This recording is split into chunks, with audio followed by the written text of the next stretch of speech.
Right, hello and welcome to this week's angling vlog. This week you join me on the banks of Serpentine pool. You join me on an evening, overnight session into early morning, and we're in search of carp. So like with all sessions, when I first arrive on the bank, the first thing I do is walk the pool. Now I've walked down there was one or two carp mooching. There's been quite a few around the island, and I've disturbed some actually in the edge. I've booked on today because there is a booking system on Lymm and there's nobody else booked on so far this evening, and it doesn't look like anyone's been on all day. So there has been some carp mooching down this edge here, and of course in the normal spot off the island. I'm going to take my time. I'm hoping that by not putting any bait in, Mr. Swan and Mrs. Swan decide to move lakes, because they're an absolute nightmare on these pools because they're so shallow. You can get to your spots no matter where you put the bait. So by not putting any bait in, I'm hoping that they get bored and move on.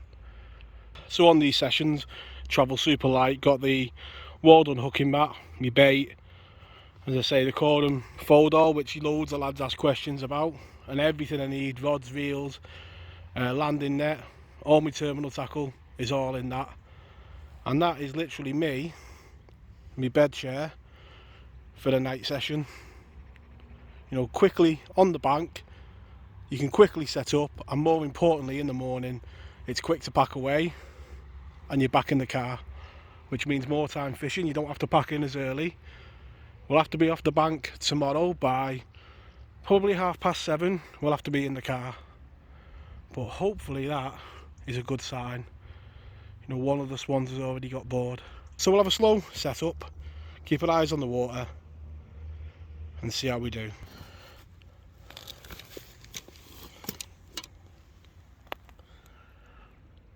The reason why I say there's no rush, if you look at the carp's behaviour, they're just not feeding, they're basking, mooching. It's not feeding behaviour, and getting a bait near them on a PVA bag is going to be hard. You know, you might get the odd one mooching, like that one slowly moving, you know, into that shadow. It's probably your best bet there of getting a bite, either casting to the end or off them into the darker water, either of which is going to kind of spook them. So I've just got the sticks out and made a mental note of how far it is to the far bank, you know, for when it's dark, because I do think when it gets dark is our best chance of a bite. You can see there, they do love that far margin, you know, so a bait over there is going to be good. So if you've been watching any of my carp fishing for a while, you know I like to keep my tactics simple and rigs that work and mechanics that work. On here, shallow lake, you're fishing for bites. I've got the tungsten loaded tubing behind it. In there, an inline lead, hinders, pink wafter, and we've got all them pellets around it. Just enough to get a bite. As I say, maybe going on to dark we'll put a bit of bait in, but they're going to be my tactics on both rods. The PVA bag, I've got some boilie with me as well to spread around, but it is literally pointless while Mr. and Mrs. Swan are about. I'll be very surprised when I cast this by the island now if it doesn't go straight over and wipe me out. But there's no point sitting here with no rods in the water. Let's get a rod out and see if we can nick an early bite. So we've been really lucky with that cast. We've managed to get a PVA bag literally just off that shoal. Just cast onto the dark bit and they didn't spook. So we've got a bait there in a very good position. Like I say with the carp fishing, when we're fishing with the bread, if you've got a lot of carp around your area, you've got more chances of getting a bite. When they go over that patch of bait, there's that competition, isn't there? So you never know. But we have managed to sneak a bait there into a really good spot. Fishing the lines really slack, not backleading, got slack line, and we'll be looking for any drop backs or a screamer. So that's both rods out now, both on PVA bags. Got one, like I said, off the island and one against the back wall. There's been a lot of activity against that back wall while I've been setting that PVA bag up. Like I always say, you've got to be on the fish. You can't catch if they're not in front of you, and especially on this lake, they very rarely move on to you. If they're in an area, it's where they normally stay. So we've got a few fish around, baits in good spots. Right, so we're all set. We've got the shelter up, the rods in. Mr. and Mrs. Swan seem to be moving, which is a great result. If I'd have known that, I would have definitely put a bit of bait down this margin. But we'll see, maybe we might drop a couple of boilies down there and see if anything gets down on them. Maybe drop a bait on at last light and fish that margin rather than the island. Looking around, we've got the warm mat, hoping we'll get a bite. The bait, we've got plenty to drink. I say it's a warm evening and it'll be a warm morning, so you need plenty of water, a little tiny bit for tea, and my good luck charm, the old jelly babies. Definitely need them if you're going to catch. Got some extra clothing, like a hoodie and a pair of pants, just in case it does get a bit cold or the mid-G's become a problem. And then at the back, the fold all the compartments open, and my charger, my head torch, my tackle, all nicely organised. Looking round, it's a beautiful evening, and fingers crossed, I've seen a couple mooching over there quite a lot. These seem to have evaporated away, but there's the odd one mooching. So 2 traps set. And one of the hardest parts about fishing this lake is, I'll put a link at the top of the screen now to a recent video that we did where we were fishing 3-line tactics, you know, for the carp on U-tree. And it's that bank there we were sat on, and every time you turn around you just see the odd swirl. Good times, fun times I've had on this place. Really have enjoyed myself this summer. So lightening the load, I've left all the cooking equipment at home, you know, the kettle, the cooking stuff, the stove. Obviously not wanting a hot drink or anything like that this evening. I thought I'll pick something up on the way. I can't say what was happening when I was walking around the shop, but that doesn't look like the best decision. But just sat in the shade of the tree, have a little bite to eat, and just watch the carp mooching. It's hard to get excited because you just know they're not feeding, they're just mooching. If a bite's going to come, it's probably going to come as it cools down. But with them moving so much, you never know. Them PVA bags are them perfect traps, aren't they? The perfect trap for the fish just swimming about to pick up. So that sun is slowly falling behind that tree a little bit more, getting a bit of a shade behind it where I'm stood, and it's beginning to feel a bit like bite time. I've recast the fire rod over there because the ducks decided to visit me, and it's back out on the spot. There's plenty of movement still from the carp, as you can see.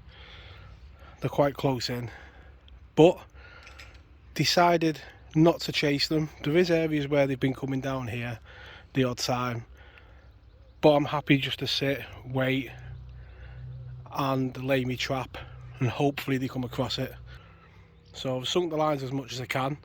Like I've said before, I don't backlead on here anymore because the pool is deep and shallows up. So if you drop a backlead underneath your rod tips, it isn't going along the bottom of the lake, it's going straight across the middle to where your lead is, and not how you want it. So I always fish the slack lines on here and just rely on the heaviness of the line. But yeah, it is beginning to feel just a bit like bite time. So not long after recording that clip, you can see the sun just going behind the trees, and we've got the first take. It's come just off the island, and I say a lot of movement for the carp, but you just got to trust that your bait is in a good spot. And if your bait's in a good spot, just leave it there. If they're moving about a lot, you can end up chasing them. It's just about having confidence that you've got a trap that's set. Being the first fish of the evening, just want to make sure that I get this one in. Obviously you want to get the first fish of the day in. I haven't got the GoPro with me, so I'm just going to concentrate on getting this fish in. There we go, what a lovely carp. He's given me a bit of a battering on the bank. One last look, and let's get it straight back. A nice start to the session, just as the sun is going down. Definitely a feisty carp. Off he goes. Let's get the rod back on the spot. It's all settling down now. Nice to get a fish under your belt as always. Just settles you down, doesn't it, for the session. The rod's back out. I've had a recast on this one. Just wasn't happy with how it was sitting really, the line lay. Wanted it nice and slack and was just getting the odd liner. So nothing worse than sitting not being happy with your presentation. You know, you've got to have it right and then you can relax, can't you? Still plenty moving against that far margin, and yeah, chill out now. It's, you know, getting that first fish just relaxes you, doesn't it? And you got the beautiful sunset now behind them trees. The mozzies being a bit of a nightmare, but that's just part of summer fishing, isn't it? It's cooled down a lot, it's a lot more comfortable. You can see there Mr. Carp just mooching around the island, and we've got a bait around about here. So yeah, never like to say I'm confident, because, you know, it's one of them things, isn't it, with carp fishing? You can never have 100% confidence, but what I can do is sit here and say I'm happy with where the baits are.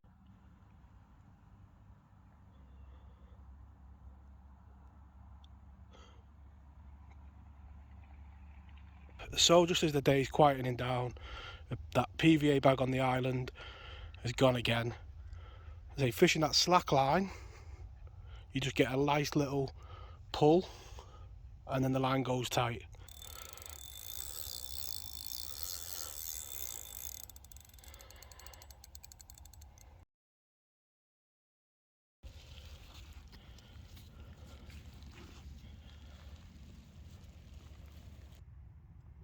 So the only disappointment you can have when you catch a fish as nice as that is that it hasn't come in the daylight to really appreciate its beauty. A linear and amazing colours, a lovely looking fish on both sides, a great scrap off the island, and just shows remaining patient. There's been fish moving all over the place, but being confident in your trap and sticking to it, because it's quite easy to go chasing the fish this evening when they're showing in the margins near you, but stuck to me guns. The second fish, just over 17 pound, and great fun. Let's get it straight back. So it's about 11:15 now, and despite that looking like the sun, it's most definitely the moon, and it looks a lot brighter on this camera than it actually looks in real life. These camera phones now don't half pick up the light, don't they? And like I've said, I always use them for me vlogging. This and a GoPro is all I ever use, and it's always just me on the bank. You see the lights there on the Delkims, and about 11:15 I'm proper made up with that fish. You know, to get two fish made up, because they were mooching a lot and it has been a warm day. So 11:15 I'm going to turn in for the night. Both rods are back out on the PVA bag, one off the island and one off the back wall. As I say, these overnight sessions, I'm in work the next day at around about 9 o'clock in the morning, so I've got to take the kids to school. So I'm going to turn in, and hopefully next time you see me we'll have another carp. If not, we'll have a good night's kip on the bank. So let's see what the rest of the night brings.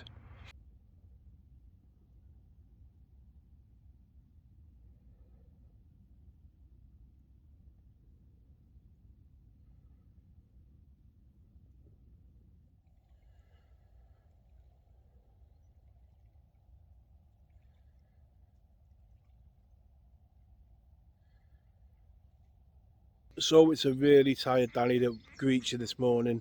It's around about 5 o'clock in the morning now, so right on the morning bite time. It's been an eventful night, no carp on the bank, but as you can probably hear in the background, the ducks are making quite a bit of noise, and I don't think I've ever spent a night on a water where everything has been so alive. the birds in the trees opposite, they were squawking all night, you know, like almost as if there was a fox about, you know, that type of noise. There was a load of geese on the water, and they didn't really settle that much either. The carp were moving about quite a lot, especially on this inside margin here, and I do think that is because there isn't much pressure on the lake this evening or last night, so the carp will move onto this bank because normally the pressure from anglers pushes them over the other bank. So it was quite a weird night on the bank. You were waking up all the time to the alarms going off just with one beep as you were getting liners, and yeah, it's a really tired daddy that does greet you this morning. So it's about 4:30, 5 o'clock. We've got one rod still on the island, and like I said, I moved the far bank rod down the margin, just trying to pick up one of them patrolling carp that were obviously moving along this inside bank. So I'm going to leave the rods there. We've had 2 fish on the session, so you know it's already been a success and a good session on the bank, and we'll see what the next hour or 2 brings, because from now till we pack up is another good bite time on this water.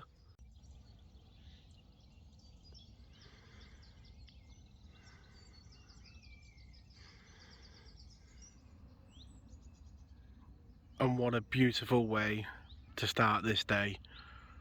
That is one of the most beautiful things about this place. You get these beautiful sunsets and these amazing sunrises, the mist just rising from the water, and the start of a new day. There's no better feeling than waking up bankside with a scene like that. The rods in situ, and the water from the night before has just calmed down a little now, so who knows, we might sneak out a fish just before we leave. But yeah, they think fishermen are mad, don't they? How little did he know. I'm going to sit back and enjoy the start of this beautiful day.